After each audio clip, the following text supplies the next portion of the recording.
The first people to be detained after crossing the Channel on a small boat under the government's new deal with France could be sent back to France within weeks. They were picked up yesterday.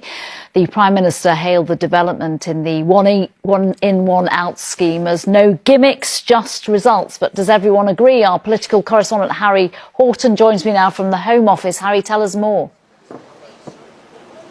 Well, this is a big moment for the government and marks the start of this new scheme. Migrants who were picked up and brought to Dover yesterday, a handful of them, and we don't know exactly how many, were selected with the intention of deporting them back to France. And when the Home Secretary was asked about this earlier today, she couldn't say exactly how many it was.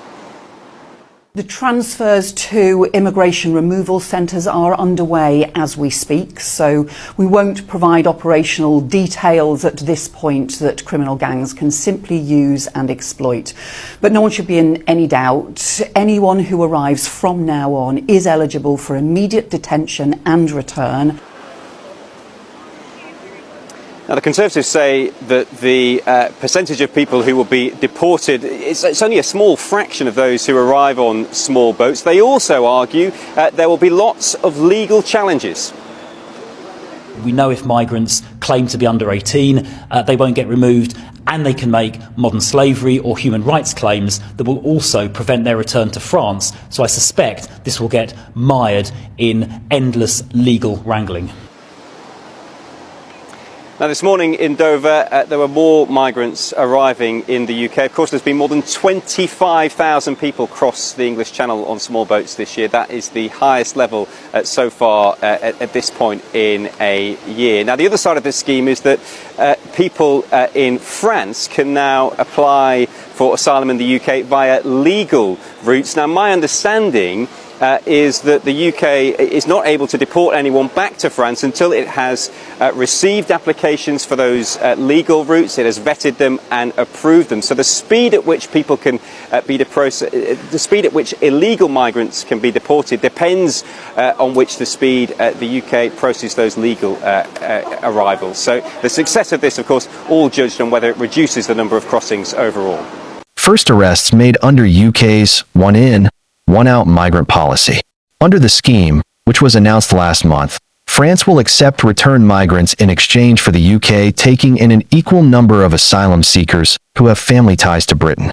UK border authorities said on Thursday that they had detained the first group of migrants illegally crossing the English Channel and will send them back to France under a new pilot scheme.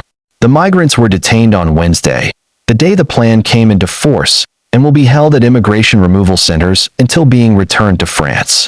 That sends a message to every migrant currently thinking of paying organized crime gangs to go to the UK that they will be risking their lives and throwing away their money if they get into a small boat, British Home Secretary Yvette Cooper said in a statement. Under the scheme, France will accept the returned migrants in exchange for the UK taking in an equal number of asylum seekers who have family ties to Britain. UK Prime Minister Keir Starmer and French President Emmanuel Macron announced the deal last month. Although limited in scope, UK officials hailed it as a breakthrough and said it sets a precedent that allows migrants arriving illegally to be sent back across the Channel. However, critics say the program will do little to deter migrants because the numbers returned to France are small and loopholes in the treaty will allow many people who enter the UK illegally to remain in the country as they pursue human rights claims. Dangerous crossings have become a potent political issue in the UK.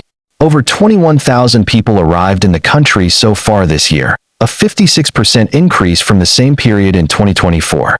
Macron said the agreement was intended to have a deterrent effect.